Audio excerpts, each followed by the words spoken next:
I'm originally from London, England. I came over here when I was 18, turning 19. I had a few London universities lined up that I could have went to, but through the help of my parents and some of my coaches over there, I decided to make the jump.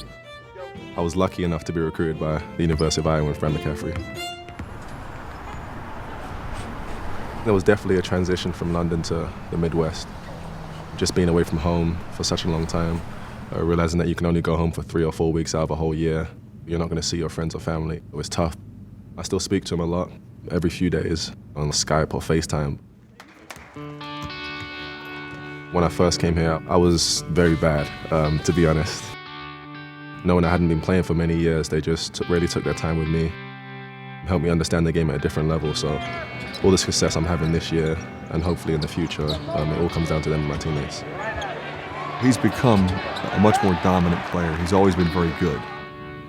Takes great pride in coming off the bench, evaluating what's going on, and trying to impact the game.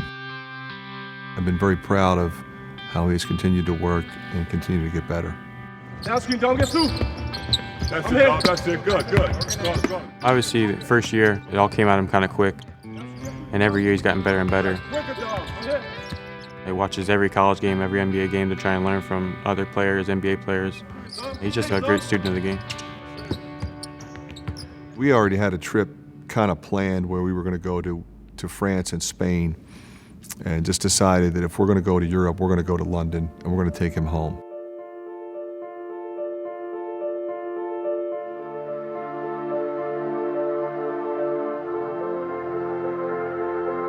The trip to London was a shock, honestly. And Coach McCaffrey actually told me that we were going to make the jump and go to London for a few days. I was definitely over the moon. I texted my parents straight away, my brothers, my sister, everyone back home, and they just told me that they were proud of me.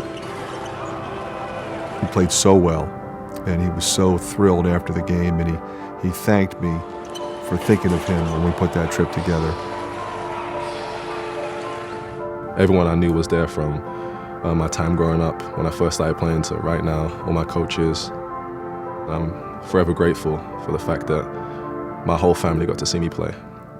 My relationship with my dad was a great one. Everyone says the dad's the best or the greatest, but I truly believe my dad was. I used to talk to him every week. He always gave me the same advice, just to concentrate on what you can control. He always told me he was proud of me. Right before the Northern Illinois game, I got him out of a team meeting, and as soon as I told him, I said, we're going to go up to my office, we have your mom on Skype. I think he knew it wasn't good news. I don't know that he knew for sure what the news was going to be. I walked into Coach McCaffrey's office, and all the coaching staff were there. So I was like, okay, something's happened. And then they had a chair set up for me, and I sat in the chair, and my mom, my brothers, and my sister were on Skype. And they basically told me my dad had died.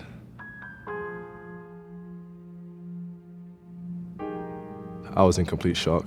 I started crying immediately. I was hunched over. And then the coaching staff all put their arms around me. You know, we just found out that he was sick legitimately right before he died. And that was incredibly unfortunate, because we would love to have had Gabe be able to see him before he passed. And he died of a heart attack as a result of having cancer in 2 locations in his body. But the last thing he told his wife was to make sure that Gabe remained focused on what he wanted to become. And that meant a lot to Gabe. I did play that night. I just felt as though it would be the right thing to do. That's what he would want me to do. And I just really put all my effort into basketball. I think the encouragement that he got from his mom, from his dad's last words, really impacted his ability to focus, certainly that night and for the next 4 or 5 games before he was able to go home. Seeing Coach McCaffrey deal with something with his son last year, and he continued to coach us, still being tough on us for those few weeks where we didn't really know what was happening. And seeing him do that really made it possible for me to continue on.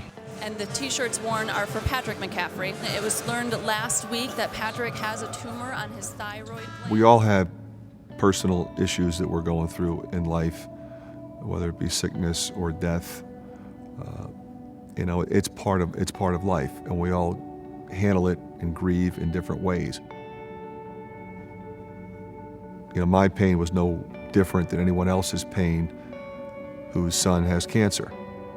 And you know, you wake him up in the morning and tell him he's got cancer. I don't know that there's a worse feeling. There's not a worse feeling that I've ever had. And you just deal with it. You deal with it as a family.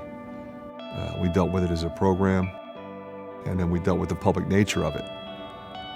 But I will say that the support and the compassion that our family received was overwhelming.